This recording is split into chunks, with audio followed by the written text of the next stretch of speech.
You know, I'm getting a little bit tired of reviewing this movie.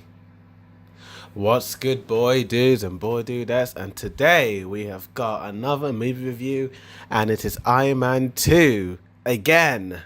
Yeah, I reviewed this movie like 2 or 3 times on my original Boy Dude channel because I think it got deleted and I had to re-review it, and then my channel got suspended. So I had to do another review of it. So my gosh, I've really reviewed these movies so many times. It kind of gets a bit boring, to be honest with you. So I'm just going to give my brief review on this film. And Iron Man 2 is a 2010 American superhero film based on the Marvel Comics character of the same name, produced by Marvel Studios and distributed by Paramount Pictures. It's a sequel to Iron Man 1, and it's the third film in the cinematic universe, directed by Jon Favreau and written by Justin Theroux. The film stars Robert Downey Jr. as Tony Stark, aka Iron Man, along with Gwyneth Paltrow as Pepper Potts, Don Cheadle as Colonel Rhodey, replacing the previous guy, Scarlett Johansson as Natasha Romanoff, aka Black Widow, Sam Rockwell, Mickey Rooney, and Samuel Jackson as Nick Fury.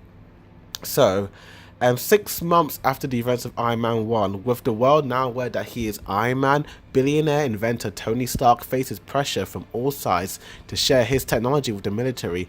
He is reluctant to share his secrets of his armored suit, fearing the information will go into the wrong hands. With Pepper Potts and Rhodey on his side, he must forge new alliances and confront a new powerful enemy, Whiplash. Meanwhile, yeah, Whiplash. Basically, this rogue Russian scientist, Ivan Vanko, who is the Whiplash guy, has developed the same technology and built weapons of his own in order to pursue a vendetta against the Stark family. In the process, forces with Stark's business rival Justin Hammer.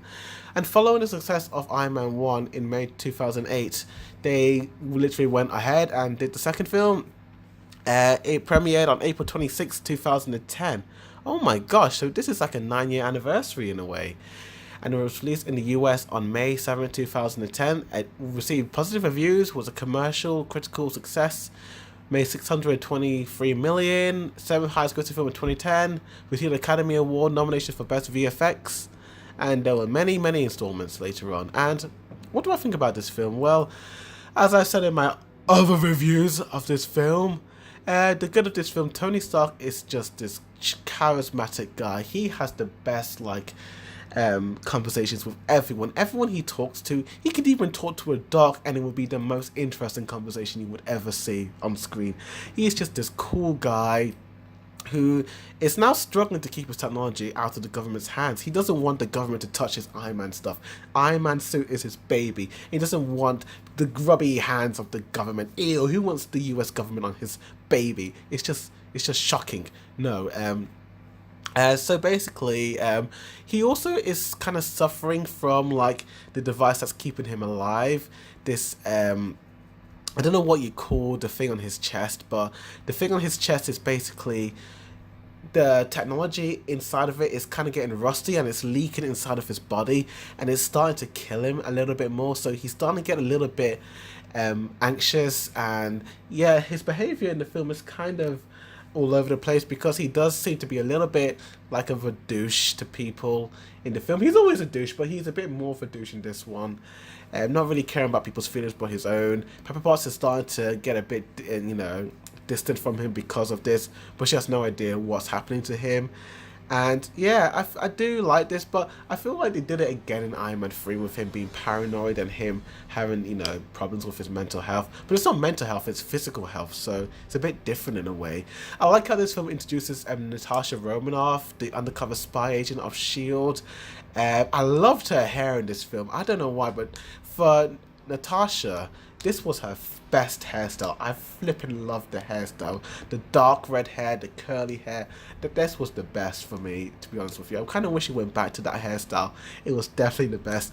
And Scarlett Johansson really plays her well. I can't really imagine any other actress to play Natasha other than Scarlett. She just gives this kind of, really, she's very calm and quiet at times.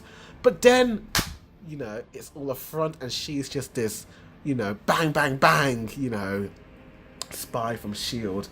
And oh, she was cool. I really liked her. She was a groovy character. Justin Hammer, who's kind of like one of the villains of the film, played by Sam Rockwell, is actually one of the best douchebags in the suits in any of the Iron Man films. Iron Man is very famous for having douchebags in suits for their villains.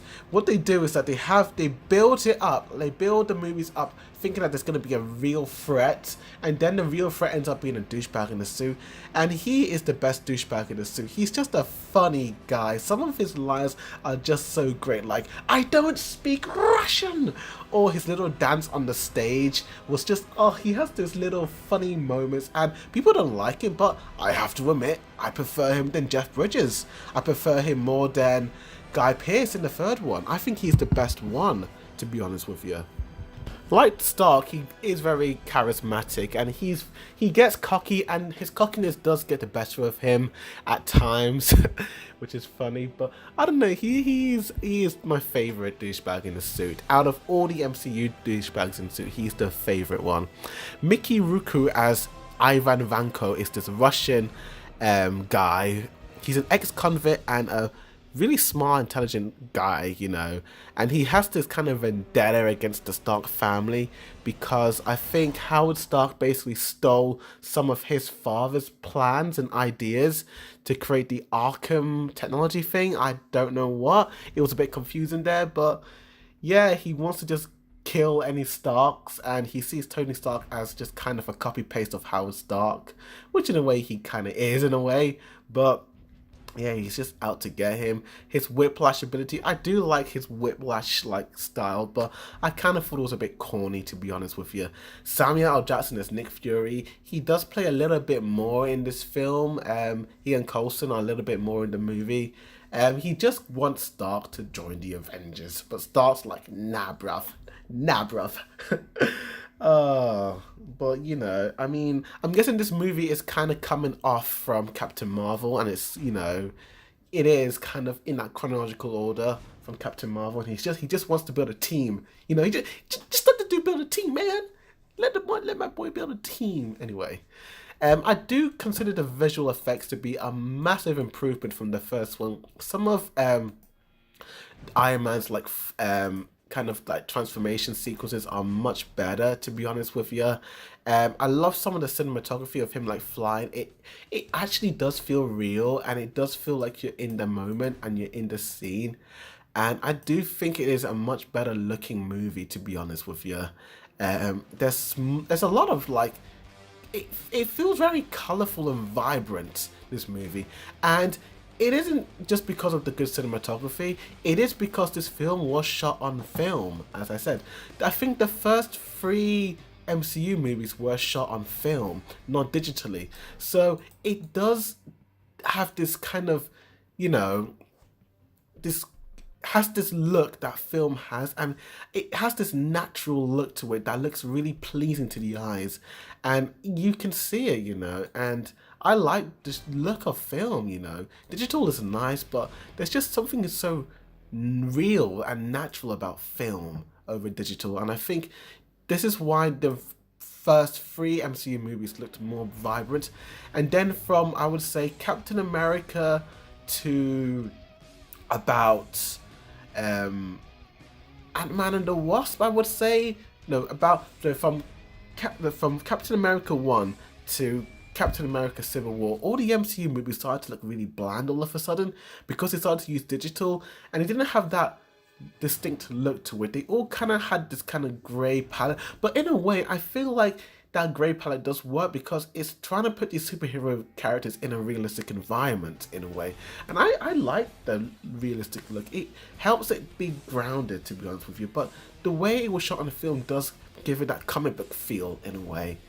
The soundtrack, now let's go on to like mixed aspects of the film, and the soundtrack isn't that great. It's a bit like the first movie. I mean, you do have some songs, and they do kind of improve some of the musical scores, but it's not really that well done in a way.